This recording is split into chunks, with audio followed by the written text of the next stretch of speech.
ଜଗନ୍ନାଥ ସାଙ୍ଗମାନେ ଆପଣମାନଙ୍କୁ ମୋ ମିନି ବ୍ଲଗ୍କୁ ସ୍ୱାଗତ ଜଣାଉଛି। ସକାଳୁ ସକାଳୁ ହବି ଧରିକି ଆସିଥିଲେ ଦହିବରା। ଆଉ ଯଦି କିଛି ସକାଳର ଖାଇବା ଯଦି ବିନା ରୋଷେଇରେ ମିଳିଯାଏ ଆଉ ମାନେ ବହୁତ ଖୁସି। ସେମିତିରେ ମୁଁ ଗାଧୋଇ ପାଧୋଇ ଆସିକି ଠିକ୍ ସନ୍ଧ୍ୟା ଧୂପ ଦେଉଛି, ହବି ଆସିକି ପହଞ୍ଚିଗଲେ ଦହିବରା ଧରିକି। ଆଉ ଆମେ ସାଙ୍ଗେ ସାଙ୍ଗେ ବସି ପଡ଼ିଥିଲୁ, ମା ଛୁଆ 3 ଜଣ ଯାକ ବସି ପଡ଼ିଥିଲୁ ଖାଇବା ପାଇଁ। ଆଉ ଆମର ତ ବାଲକୋନିକୁ ଜାଣିଛନ୍ତି ଖରା ଆସୁଛି, ବହୁତ ସୁନ୍ଦର ଖରା ଆସୁଛି। ଦେହରେ ସୂର୍ଯ୍ୟର କିରଣ ବାଜିଲେ ଯେମିତି ଦେହର ସୌନ୍ଦର୍ଯ୍ୟ ବଢ଼ିଥାଏ, ସେହିପରି ଆମର କ୍ୟାମେରାର ବି ସୌନ୍ଦର୍ଯ୍ୟ ବଢ଼େଇ ଦେଇଛି। ମୋତେ ବହୁତ ସୁନ୍ଦର ଲାଗୁଛି, ମାନେ ଭିଡ଼ିଓଟା ବହୁତ କ୍ଲିଅର ଆସିଛି। ଆଉ ଏଠି ୟାର ଝିଅର ଗୋଟେ ନଟଙ୍ଗି ଚାଲିଛି। ମୋର ଗୋଟେ ବ୍ଲାକ୍ କଲର୍ ଉନି ଥିଲା, ସେଇଟାକୁ ଚୁଟି ମମି ବାନ୍ଧିଦେ ଚୁଟି ବାନ୍ଧିଦେ କହିକି ନା ମୋତେ 4-5 ଥର ହଇରାଣ କରୁଛି।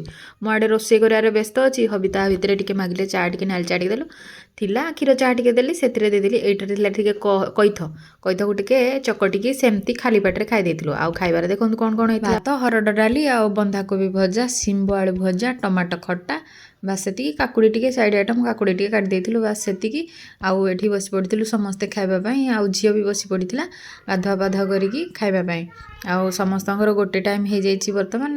କ୍ରିଶୁ ଗାଧୁଆ ପାଧୁଆ କରିକି ଆସିକି ଟିକେ ଠାକୁରକୁ ନମ କରିଦେଲା, ତାପରେ ବସିକି ଖାଇବା ପୂର୍ବରୁ ଦେଖୁନାହାନ୍ତି କେମିତି ଡିଆଁ ମାରୁଛି। ଆଉ ମୋର ତ ଟିକେ ଡାଲି ଯେଉଁ ଲଙ୍କା ଥିଲା ତାକୁ ଟିକେ ଚକଟିକି ଖାଇ ଦେଇଥିଲି।